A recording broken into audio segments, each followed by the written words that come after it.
What else did I have? Death threat. Oh, Harry Styles wore a dress. I can't believe that's news in 2020. Harry Styles, a very prominent musician, did a photo shoot for Vogue, I believe, where he wore different dresses. And people on Twitter reacted according to their social beliefs. No one crossed any party lines. Candace Owens, Ben Shapiro said, "It's killing masculinity." Meanwhile, other people said, "This is great." And my opinion is this has been done. I don't like, that's crazy that in 2020 a guy wearing a dress is groundbreaking news. Like, I don't know, man. I grew up in an era where my favorite basketball player wore a wedding dress to a book signing. I grew up a giant fan of the Chicago Bulls when I was in the 3rd grade. I was 9 years old. My favorite player was Dennis Rodman, mainly because I was somewhat realistic and I knew if I was on a basketball team, which I was on a rec league team, I'm not going to be the number 1 scorer. I'm not going to be the number 2 scorer, but maybe I can grab some rebounds and play some defense. So I idolized Dennis Rodman. I thought he was great. He was like all about team basketball. And then he released an autobiography, As Bad as I Want to Be, and he showed up, I think, in New York City wearing a full-on wedding dress. He was in full-on everything. In 1996. That's how long ago it was. When you read the date out like that, that makes it seem like your grandparents weren't even alive then. That's how old that seems. Well, he wore a wedding dress then, as a professional athlete. In 1996, here we are in 2020, and Harry Styles wears a dress, which I'm for. That's cool. Wear what you want. Wear what makes you feel good. Wear to stand out, so people talk about the article. That's great. But then these people come in and go, it's like it's another sign of the death of masculinity. Is masculinity dying? I don't know. What's masculinity? How about that? What era had the ideal masculinity?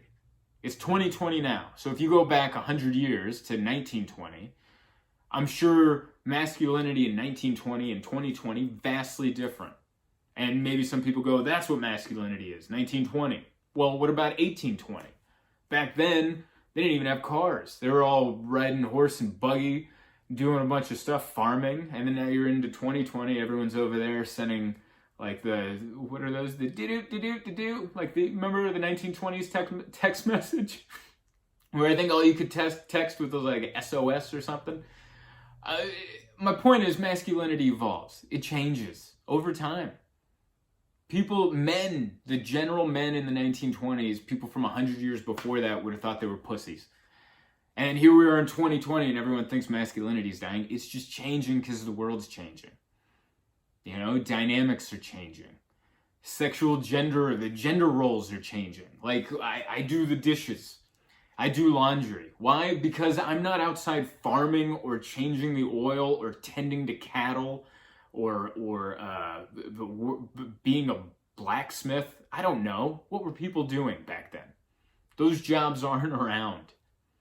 So I scrub a dish. And sometimes people wear dresses. I don't know. It doesn't mean you can't be what you want. Like, if you want to be the ultimate manly man and do manly things, you can do that. No one's even mad at you. If you want to wear a dress, you can do that. Life is way too short to spend any of it doing anything that makes you that unhappy. If you're happy in a dress, put it on. If you're happy going outside and like chopping wood, go do that. Take your shirt off. Look like the brawny man. Get on Instagram. You'll get like 1 million followers. The point is, do you.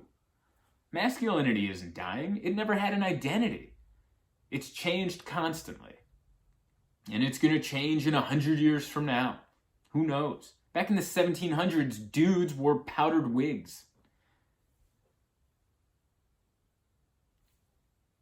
Is that more feminine or less feminine than Harry Styles wearing a dress? I don't know if I'm just sitting in a room by myself, but I think I just made a solid point. I'm also by myself.